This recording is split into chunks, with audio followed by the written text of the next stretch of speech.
રાજકોટમાં ઉત્તરાયણના તહેવાર પર પતંગ રસિયાઓમાં સવારથી જ અનેરો ઉત્સાહ જોવા મળી રહ્યો છે। સવારથી જ સુસવાટા મારતા ઠંડા પવનનો સારો સાથ રહ્યો હોવા છતાં આકાશમાં પતંગની સંખ્યા ઓછી જોવા મળી રહી છે। ભાત ભાતની અને જાત જાતની રંગબેરંગી પતંગ સાથે કિલ્લોલ કરતી પીપોડાના અવાજ સવારથી ગુંજતા વાતાવરણ રોમાંચક બની ગયું છે। ચીકી અને શેરડી ઝીંઝરા સાથે લોકોએ પતંગોત્સવની અનેરી મજા માણી રહ્યા છે। છેલ્લી ઘડીએ પણ પતંગ રસિયાઓમાં ઉત્તરાયણના પર્વની મજા માણી રહ્યા હોય તેવા દ્રશ્યો સામે આવ્યા છે।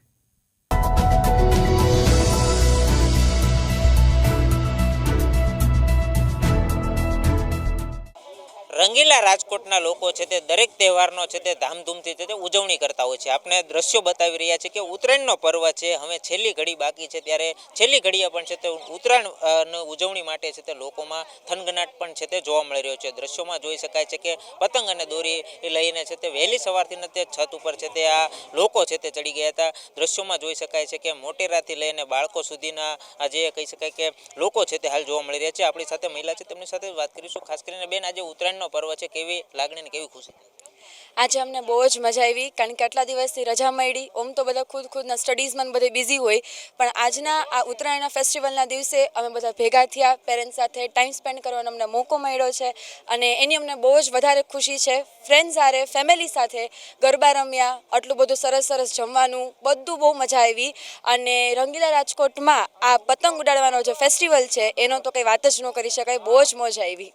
ચોક્કસપણે જે પરિવાર સાથે છે તે ઉત્તરાયણનો પર્વની ઉજવણી કરી રહ્યા છે। અન્ય મહિલા છે તેમની સાથે વાત કર્યું। ખાસ બેન, તો કઈ કઈ વાનગી બનાવવામાં આવી હતી ને ગરબા રમ્યા છો, કેવી ખુશી થાય છે?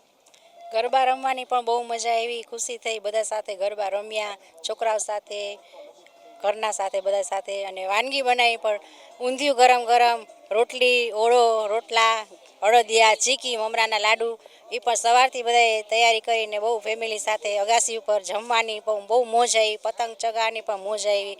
એમાં આજે પવન પણ બહુ સરસ હતો, એટલે પણ બધાને બહુ જ આનંદ આવ્યો કે આજે અમારી પતંગ બધાથી વધારે સરસ ચગે છે, એમ બહુ આનંદ આવ્યો। ચોક્કસપણે જે કહી શકાય કે આનંદભેર છે તે ઉત્તરાયણના પર્વની છે તે ઉજવણી થઈ રહી છે। મોટેરાથી લઈને બાળકો પણ છે તે હાલ ઉત્તરાયણના પર્વની છે તે ઉજવણી કરી રહ્યા છે। દ્રશ્યોમાં જોઈ શકાય છે કે છેલ્લી ઘડીની પર્વની છે તે ઉજવણી ચાલી રહી છે, ત્યારે આપણી સાથે પતંગબાજ છે તેમની સાથે જ વાત કરીશું। ખાસ કરીને ઉત્તરાયણનો પર્વ, કેવી ખુશી થાય છે? ખુશીનો માહોલ એટલો બધો આનંદનો છે કે આટલો બધો અંદરથી ઉત્સાહ થાય છે, પણ હવે છેલ્લી 2 કલાકનો માહોલ બાકી રહી ગયો છે। જેમ જેમ અંધારું થતું જાય એમ અમારી ખુશી છે ને એ નર્વસ થતી જાય છે।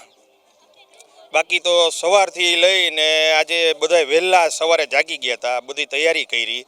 સવારે વહેલા ઉઠી અને બૈરાવની સાથે અમે સપોર્ટ કર્યો તો એને ઊંધિયું બનાવ્યું આજે ગરમા ગરમ, પછી એ લોકોએ રોટલા બનાવ્યા છે, રોટલી કરી, અને અમારા પરિવાર સાથે અમે બધા બપોરે જમ્યા સાથે મળીને, એક સાથે બધા આજે ભેગા થઈને જમ્યા। આવો માહોલમાં શું છે કે સંક્રાંતને દિવસે જ આવું બને છે, વાર તહેવારે જ ભેગું થાય છે। બાકી તો આમ તમને કહી તો બધાય પોતપોતાના શેડ્યુલરમાં ટાઈટ હોય છે। છોકરાઓને શું છે કે સમય નથી હોતો, સવારથી લઈને રાત સુધીમાં છોકરાઓ ભેગા નથી થતા। આવા તહેવારના દિવસે જ સાથે મળીને આનંદ કરી છીએ, પણ આ એક દિવસનો માહોલ છે સંક્રાંતનો રાજકોટમાં, જો હવેથી અમદાવાદની જેમ 2 દિવસનો થઈ જાય તો ઓર આનંદ આવશે અમને। ચોક્કસપણે જે છેલ્લી ઘડીની છે તે મજા છે તે બાળકો પણ માણી રહે છે। બાળકો છે તેમની સાથે વાત કરીશું। બેન, કેવી ખુશી થાય છે, કારણ કે હવે દિવસ પૂરો થવા આવ્યો? 2 દિનની રજા આવી, હવે દિવસ પૂરો થાય છે એટલે હવે નર્વસ થતા જાય છે। 2 કલાક છે હવે ખાલી। ચોક્કસપણે જે બાળકો પણ જણાવી રહ્યા છે કે હવે નર્વસ થઈ રહ્યા છે, કારણ કે ઉત્તરાયણનો પર્વ આમ પણ છે તે સૌરાષ્ટ્ર અને રાજકોટમાં છે તે ઉત્તરાયણનો પર્વ છે તે ધામધૂમથી ઉજવતા હોય છે, પરંતુ હવે છેલ્લી ઘડીની ઉજવણી છે તે રાજકોટવાસીઓ કરી રહ્યા છે। કેમેરામેન પ્રવીણ પરમાર સાથે વિપુલ પરમાર, ગુજરાત ન્યૂઝ, રાજકોટ।